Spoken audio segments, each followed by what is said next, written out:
भाई और बहनों, मातृशक्ति को नमन। उत्तरोत्तर हमारी सत्संग प्रगति की ओर है, उन्नति की ओर है। और हमारा जो कुदरती जितना कुदरत का कानून सनातन सत्य हृदयंगम होता जा रहा है, और जितना जितना ये हृदयंगम होगा उतना उतना दर्शन खुला होगा, और जितना जितना ज्ञान दर्शन खुला होगा, स्थिर होगा, उतना उतना मुक्ति के करीब जाएंगे।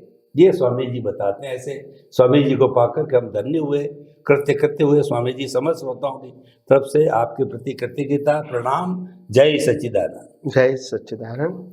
स्वामी जी, आज के युग की सबसे बड़ी समस्या स्वास्थ्य।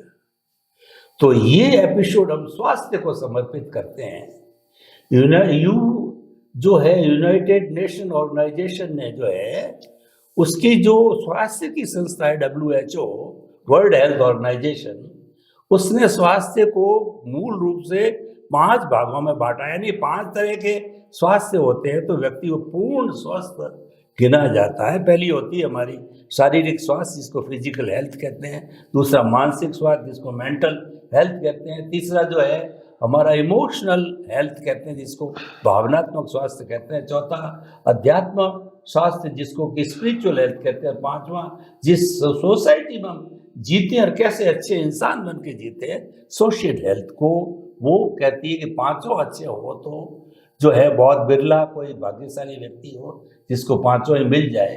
खैर वो बात दूसरी है, लेकिन मैं ये जानना चाहता हूँ कि अध्यात्म विज्ञान के अंदर, सोच के अंदर, क्यों अध्यात्म विज्ञान दृष्टि से जुड़ा हुआ है, तो योग की बात अपन अलग से करेंगे। योग को अभी बीच में नहीं ला रहा हूँ मैं, तो सिर्फ जो है हमारा दृष्टि विज्ञान किस तरीके से दृष्टि का उपयोग करके और इन स्वास्थ्य में से कौन कौन से स्वास्थ्य को किस प्रकार से जोड़ सकता है।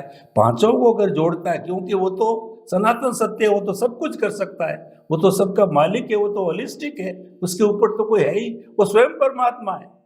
सनातन सत्य ही तो परमात्मा बनाता है हमें। तो इसीलिए इन 5 स्वास्थ्य को दृष्टि विज्ञान से जोड़ करके बताइए। योग का मैं विषय अलग से लूंगा। प्रश्न के लिए धन्यवाद। सबसे बड़ी बात यह है कि आपने जो स्वास्थ्य की बात बताया, भले ही स्वास्थ्य का अच्छा रहना या बुरा रहना कर्मों का फल हो सकता है, मानसिक परिस्थितियां तनावपूर्ण होना वो भी कर्मों का फल हो सकता है, शारीरिक परिस्थितियां अच्छी या बुरी होना वो भी कर्मों का फल हो सकता है, और सामाजिक जीवन अच्छा या बुरा हो सकता है संजोग के अधीन। तो ये जिस प्रकार से उनका स्वास्थ्य के साथ जुड़ा हुआ है, इंपॉर्टेंट बात यह है कि ये सब बातें जो है वो हमारे सामाजिक जीवन में बहुत इंपॉर्टेंट बातें हैं, और इसीलिए इनका महत्व भी है। मगर आध्यात्म विज्ञान ये कहना चाहता है कि 5 प्रकार के जो स्वास्थ्य की जो कैटेगरीज है, वो कैटेगरीज को अगर म्यूचुअली सॉल्व करना चाहते हो तो ये आध्यात्म विज्ञान आपको बहुत हेल्प करेगा। क्योंकि कोई भी अवस्था में सफरिंग को फील करना और सफरिंग को देखना, ये सबसे बड़ा अंतर होता है। सामान्य व्यक्ति सफरिंग को फील करता है और आध्यात्म में सफरिंग को देखना और जानना होता है। चाहे वो सामाजिक है, चाहे वो शारीरिक है, चाहे वो मानसिक है, चाहे वो आर्थिक है, और चाहे डेवलपमेंट की बात है संजोग के अधीन। तो ये सब जो बातें होती हैं उसमें व्यक्ति को आगे बढ़ना है, वो तो सही है, वो गलत नहीं है, और व्यक्ति को आगे बढ़ने के लिए अपने अपने फील्ड में प्रयास भी करना चाहिए। चाहे शारीरिक स्वास्थ्य अच्छा रहे, वो भी प्रयास करना चाहिए, मानसिक शांति रहे, योगा के मेडिटेशन के माध्यम से यो भी करना चाहिए, फिजिकल फिटनेस के लिए एक्सरसाइज योगा भी करना चाहिए, खाना पीना के लिए भी ध्यान रखना चाहिए, सामाजिक जीवन भी सहज और सरल जीवो, और हो सके इतना एडजस्टमेंट करके जियो। और भौतिक का मतलब होता है बहुत ज्यादा अपेक्षा रख के जीवन मत जियो, नहीं तो दुखी हो जाओगे, क्योंकि सभी व्यक्तियों की इच्छा पूर्ति होती नहीं है। तो ये सब जो बातें हैं, ये बातें जब प्रकृति कर रही है उस समय ये आध्यात्म विज्ञान कहता है ये कर रही है, उसमें हमारी दृष्टि हो रहा है ऐसा होगा तो हम इससे अलग रहेंगे, तो देखने जानने वाले होंगे, सफरर नहीं होंगे। हम जब जुड़ जाते हैं तो सफरर बन जाते हैं। प्रकृति तो सफरर है, हम भी सफरर बन जाते हैं। तो कुदरत का कानून एक स्पष्ट है कि सफरिंग करने वाला और सफरिंग को जानने वाला ये दोनों एक नहीं हो सकता है, अलग अलग अलग अलग है। तो सफरिंग को सफरिंग के रूप में जानता है। इसमें 3 स्टेज आती है, शारीरिक सफरिंग, वाणी का सफरिंग और मानसिक सफरिंग। ये तीनों पैकेज को रिलेटेड है और तीनों अवस्था को जानने वाला वो क्या है, अलग अलग है। मगर कभी ज्यादातर लोग क्या मानते हैं कि शारीरिक और वाणी का सफरिंग मैं कर रहा हूं, तो ये तो कर रहेगा ने, मन तो करेगा ने, क्योंकि उन्होंने तो क्रिएट किया है, पिछले अवतार में उन्होंने तो क्रिएट किया है, तो वो तो सफरिंग करेगा स्पीच और एक्शन का। मगर तीनों को जानने वाला क्या है, उससे अलग है। तो वो स्टेटस आपको आध्यात्म विज्ञान के माध्यम से मिलेगा। और इसीलिए प्रकृति का सफरिंग आप देख जान सकोगे अलग रह के, तो वो आपको सफरिंग नहीं लगेगा और वो संजोग को पास करना आपको आसान हो जाएगा। क्योंकि मैं नहीं कर रहा हूं इसीलिए आसान है, मैं खुद कर रहा हूं तो वो संजोग पास होना बहुत भारी हो जाता है, हैवी हो जाता है। तो इसीलिए यह आध्यात्म विज्ञान मन वचन काया उनकी अवस्थाओं को जब कुदरती रचना बताने की प्रैक्टिस करवाता है आपको, तो उससे, इस साइंस से, इस विज्ञान से, इस दृष्टि के उपयोग से आप भुगतान वाली जो प्रकृति है उससे आप अलग रह के उसको देखने और जानने वाला बनकर आप इनके ऑब्जर्वर बनकर आप इसको आसानी से पास होते देख सकते हैं। तो इसीलिए अध्यात्म विज्ञान तो बहुत हेल्प कर सकता है आपको हर प्रकार के पजल में डिसॉल्व करने की क्षमता अध्यात्म विज्ञान में है। आप कितना अध्यात्म विज्ञान को सुन सकते हैं, समझ सकते हैं, जान सकते हैं, उपयोग कर सकते हैं, अनुभव कर सकते हैं, वो आपका व्यक्तिगत प्रश्न है। मगर अध्यात्म विज्ञान के अंदर सभी प्रश्नों को डिसॉल्व करने का पावर है। डिसॉल्व का मतलब वो प्रश्न ही नहीं रहेगा। तो अध्यात्म विज्ञान प्रश्न का सॉल्यूशन नहीं देता है, प्रश्न का अस्तित्व ही क्या करता है, मिटा देता है। जैसे एग्जाम्पल देता हूं, एक व्यक्ति ने मेरे पास से पैसा लिया और वो वापस देता नहीं है, बहुत प्रयास करने के बावजूद भी वो वापस नहीं देता है। अभी ये परिस्थिति है और ये परिस्थिति के अंदर मेरा मन में रहता है कि मेरा पैसा मेरे को वापस मिल जाए, मैंने उसको हेल्प किया है, उसको दे देना चाहिए। उनके पास है नहीं है वो एक अलग परिस्थिति है, मगर मैं नॉर्मल बात करता हूं। तो उस प्रश्न का समाधान क्या है? तो समाधान आध्यात्म विज्ञान में यह है कि आपको देने का जो संयोग है वो तो खत्म हो गया, अभी लेने का संयोग होगा तो बनेगा, नहीं होगा तो नहीं बनेगा। इसमें तुम या सामने वाले दोनों में से एक भी जिम्मेदार नहीं, क्योंकि दोनों की प्रकृति कुदरती रचना के अधीन है। तो ये जब दृष्टि रहेगी तो ये पजल नहीं रहेगा, पजल डिसॉल्व हो जाएगा। सिर्फ प्रकृति का सफरिंग रहेगा, मगर पजल नहीं रहेगा। रामकृष्ण महावीर को सफरिंग था, पजल नहीं था। तो ये अध्यात्म विज्ञान पजल को डिसॉल्व करने में हेल्पफुल हो सकता है और आम इंसान पजल का सॉल्यूशन ढूंढता है। तो मैंने कहा पजल का सॉल्यूशन वैसे होता नहीं है, मगर थोड़े समय के लिए हमको ये सॉल्यूशन अच्छा लगता है, मगर वास्तव में सॉल्यूशन वो टाइम पास है। जैसे किसी ने कहा मेरे आशीर्वाद से जाओ तुम्हारा काम हो जाएगा 4 महीने में, 6 महीने में, तो आपका 6 महीने निकल जाएगा, उनके आधार से। ये कोई सॉल्यूशन नहीं है। कोई ज्योतिष से कहा कि एक आपको जो प्रॉब्लम है वो 1 साल में हो जाएगा, मैं मंत्र मंत्र बोलूंगा हो जाएगा, तो आपका 1 साल निकल जाएगा, वो कोई सॉल्यूशन लाने वाला नहीं है। तो ये सब कोई माता जी की भक्ति करे, कोई भगवान की भक्ति करे, ये कोई सॉल्यूशन नहीं है। टाइम पास करने का अच्छा रास्ता है, अच्छा, नॉट बैड। मगर आध्यात्म विज्ञान ऐसा है कि प्रश्न को ही डिसॉल्व कर देता है। प्रश्न रहता ही नहीं है, और जब प्रश्न नहीं रहेगा तो फिर पजल भी नहीं रहेगा। तो इसीलिए आध्यात्म विज्ञान वास्तव में बिल्कुल सहज सरल सुगम जीवन जीने के लिए, चिंता मुक्त जीवन के लिए, भीख और भय से मुक्तता की अनुभूति करने के लिए, देहाध्यास से मुक्त रहने के लिए, यह आध्यात्म विज्ञान की दृष्टि हजारों लाखों करोड़ों लोगों को आज नहीं तो कल भविष्य में मार्गदर्शन देती रहेगी। स्वामी जी आपका बहुत बहुत धन्यवाद। 5 तरह के स्वास्थ्य के लिए अध्यात्म विज्ञान में आपने सूत्र दिया कि जो ये स्वास्थ्य के संबंधी कोई समस्या आती है तो उसका भुगतने वाला जो है हमारी प्रकृति है, लेकिन मैं प्रकृति हूं नहीं, मैं तो प्रकृति से भिन्न हूं।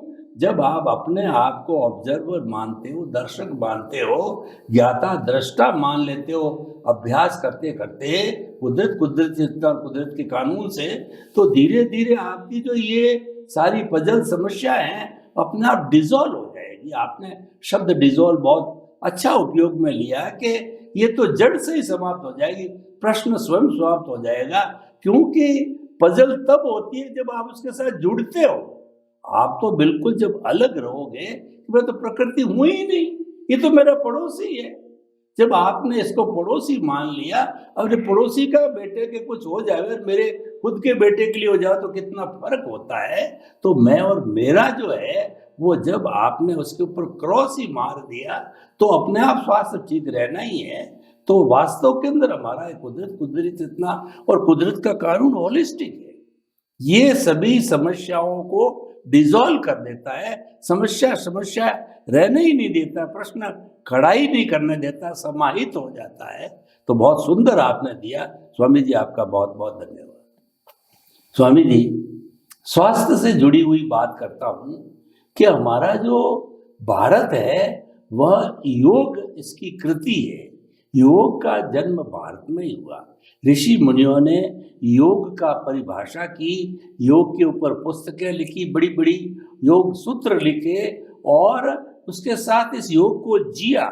हमारी गुरुकुल प्रणाली थी वो सारी योग पे आधारित थी। और जो हमारे जो योग का जो अष्टांग योग है, ये स्वयं जो है वो इनके प्रणेता है। उन्होंने पूरा जीवन जीकर के अष्टांग योग हमारे सामने दिया। उसमें सभी तरह से मोक्ष तक के सूत्र है, स्वास्थ्य से लगा करके मोक्ष के सूत्र है।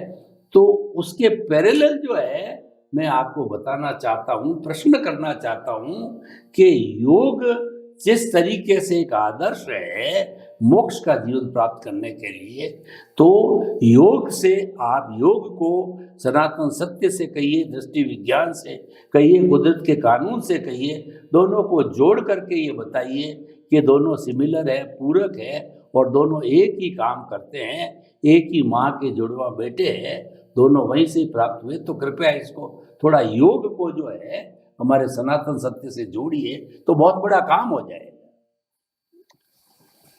प्रश्न के लिए धन्यवाद।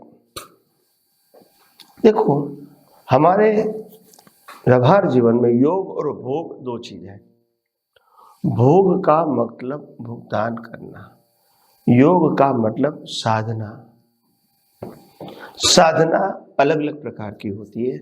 साधना प्रकृति की भी हो सकती है, साधना मानसिक भी हो सकती है, साधना वाणी की भी हो सकती है, और साधना आध्यात्मिक भी हो सकती है। यहाँ योग शब्द का मैं इंपॉर्टेंट बताता हूँ। भोग का मतलब प्रकृति से भुगतान करना, ये भोग है। योग का मतलब होता है आपको आपकी प्रकृति को संजोगों के सामने आसानी से फेस कर सके ऐसे सक्षम बनानी है योग से। जैसे मैं योगासन से अपना फिजिकल फिटनेस ऐसा बनाऊं ताकि मैं संजोगों को फेस कर सकूं। मैं मेडिटेशन से अपना मन इतना मजबूत बना सकूं ताकि ये मानसिक तौर से आने वाले प्रश्नों को मैं आसानी से फेस कर सकूं। और मैं अपने जबान को प्रैक्टिस करके, जैसे रियाज करते हैं गायन गाने वाले, ऐसे सामान्य व्यक्ति अपने जीवन में ये देखेंगे कि जबान सबसे बड़ी बात है व्यवहार में, डीलिंग में। तो मैं ये जबान का ऐसा उपयोग करूं साधन के रूप में ताकि मेरी हर अवस्था में संभव रहे। तो ऐसे करके ये योग का मतलब होता है you have to prepare physically, mentally, speech wise, you have to prepare, ताकि आप जो साध्य प्राप्त करना चाहते वो साधन से आप प्राप्त कर सको। तो साधन को मोह वाला नहीं बनाना है। मैं साधन को स्वस्थ बनाता हूं आत्मा की साधना के लिए, मैं साधन को स्वस्थ बनाता हूं भौतिक या इंद्रिय सुख भुगतान के लिए, तो वो करेक्ट नहीं है। तो इसीलिए साधन को स्वस्थ बनाना, उसके सामने इंटेंशन भी बहुत इंपॉर्टेंट है। तो इसीलिए मैं अपनी जबान को स्मार्ट बनाता हूं क्योंकि मैं पूरे दुनिया के लोगों को वश कर सकूं और पैसा कमा सकूं। तो ये रिलेटिव सत्य हो गया। तो हर बातों में साधन को स्वस्थ बनाना वो जरूरी है। इसका उपयोग आप संसार में भी कर सकते हैं और आध्यात्म में भी कर सकते हैं। तो इसीलिए साधन होता है और साधन की जो मैच्योरिटी है वो आपको डेवलप करनी पड़ती है। तो इसीलिए मैं कहता हूँ योग भी जरूरी है, मेडिटेशन भी जरूरी है और आध्यात्म विज्ञान के सिद्धांत को जानना भी जरूरी है। और इसके साथ धीरे धीरे अवस्थाओं को साइंटिफिकली देखने की प्रैक्टिस भी बहुत जरूरी है। ऐसा नहीं कि साइंस आपको एक दिन में अनुभव में आएगा। साइंस का मतलब होता है अवस्था में साइंस देखो। क्या बताया? साइंस देखो। जैसे अवस्था में आप रिलेटिव सत्य देखते हैं तो पजल होता है, अवस्था में आप यूनिवर्सल देखेंगे तो पजल डिसॉल्व हो जाएगा। देखना ही है, मैं कुछ करने की बदलने की बात नहीं करता हूं।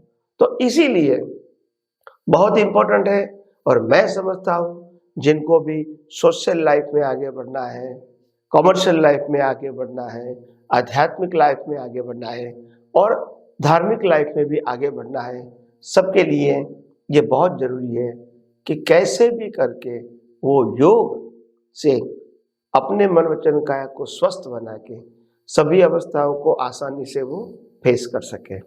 तो आगे आगे हम और भी बातें करते रहेंगे। स्वामी जी आपका बहुत बहुत धन्यवाद। आपने योग को जो है दृष्टि विज्ञान से जोड़ा कि योग करिए, वो आपकी मन वचन काया को जो है वो स्वस्थ बनाएगा, मजबूत बनाएगा, लेकिन उसके साथ साथ के अंदर आप दृष्टि भी बदलिए, आपकी बिलीफ को बदलिए। वो बिलीफ ये है कि जो सफरर है वो मैं उसको देखने वाला हूँ, मैं तो ऑब्जर्वर हूँ, मैं तो दर्शक हूँ। इस दृष्टिकोण से दोनों को भिन्न भिन्न देखोगे तो भिन्न भिन्न देखने से आपकी रिस्पॉन्सिबिलिटी खत्म हो जाएगी। और रिस्पॉन्सिबिलिटी आप नहीं रहोगे तो पजल तो डिजोल्व अपने आप। ये पजल डिजोल्व क्यों होती है कि हम उस अवस्था के अंदर जुड़ते नहीं, उस अवस्था को अपना नहीं मानते हैं। अपना नहीं मानने से वो डिजोल्व होती। कोई व्यक्ति बार बार हमारे सामने आता है और हम उसकी बात की तवज्जो देते रहते हैं तो वो ज़्यादा नज़दीक आता है। और उसको अगर हम प्रेम से जो है उसकी उपेक्षा कर दे तो वो देखते हैं कि मेरा तब ध्यान नहीं दिया जा रहा। तो आप जो प्रकृति जो है भोग रही है उसको मात्र देखते रहो, दर्शक बने रहो, ज्ञाता दृष्टा बने रहो, भेद विज्ञान करो, जुदापन की जागृति करो। ये ऐसे सिद्धांत है जो योग से भी मेल खाते हैं, सनातन सत्य के सिद्धांत है। यानी मैं तो यही कहना चाहता हूँ सनातन सत्य और योग कोई भिन्न नहीं है। हमारे जो योग के ऋषियों ने जिया था वो जीवन सनातन सत्य का ही जीवन था। नाम कुछ भी दिया जाए, मेथड वही था। तो ऐसे सनातन सत्य को भारतवर्ष और हम जो हिंदुस्तानी पाकर के हम धन्य हुए कि ऐसे देश में हमने जन्म लिया जहाँ सनातन सत्य है, जहाँ पर योग है, जहाँ के योग ऋषि है, और वहाँ पर कमलेशानंद जी जैसे जो है अनुभवी ज्ञानी पुरुष है, जो कि पूरे विश्व के अंदर अकेला व्यक्ति जो घूम घूम करके वकालत करके, चाहे गला खराब हो रहा है तो भी वकालत करके ये बता रहा है कि जो है आप अध्यात्म विज्ञान को अपनाइए, सनातन सत्य को अपनाइए। घर घर पहुंचाना चाहते हैं और 1000 साइंटिस्ट बनाना चाहते हैं। हम इनके प्रति कृतज्ञता ज्ञापित करते हैं। अभी थोड़ा समय स्वामी जी बचा हुआ है, तो हम स्वास्थ्य को समर्पित किया था, योग की बात की थी, तो मैं थोड़ा सा भेद विज्ञान को ले लेता हूँ। भेद विज्ञान एक कॉमन शब्द है और सभी लोग बड़े आकर्षित होते हैं और साधना का एक प्रमुख अंग मानते हैं, और जो पुण्य पाप से जुड़े हुए लोग हैं वो भी भेद विज्ञान की बात आती है तो बहुत अच्छा इंटरेस्ट लेते हैं। तो भेद विज्ञान क्या है, सनातन सत्य की दृष्टि से, अध्यात्म विज्ञान की दृष्टि से कैसे कर सकते हैं और किसका भेद करना, कैसे करना, 2 मिनट के समय में कृपया बताएं। भेद विज्ञान का मूल प्रिंसिपल ये है कि एक प्रक्रिया है और दूसरा प्रकाशक है, दोनों के बीच में सेपरेशन रखना वो भेद विज्ञान है। एक प्रोसेस है, साइंटिफिक प्रोसेस है, और एक स्थिर है ज्ञान दर्शन के रूप में आत्मा, और दोनों के बीच प्रतिष्ठित आत्मा दोनों को सेपरेट रखता है, क्योंकि यहाँ स्थिर है और यहाँ मैकेनिकल प्रोसेस है। तो स्थिर और मैकेनिकल प्रोसेस दोनों एक हो सकते हैं नहीं है, मगर एक लगता है, क्योंकि हम मिरर के रूप में अवस्था को देखते हैं। कैसे देखते हैं?